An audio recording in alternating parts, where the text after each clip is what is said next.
এই টাইপের অঙ্কগুলো পরীক্ষায় এলে সলভ করার দরকার নেই, অঙ্ক দেখবে উত্তর লিখবে। কিভাবে দেখো, আমি তোমাদের সব থেকে শর্টকাট ট্রিক শিখিয়ে দিচ্ছি।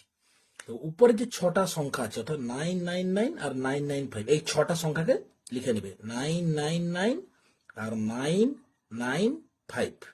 এবার দেখো নিচে কটা 9 আছে, 3টা 9 আছে।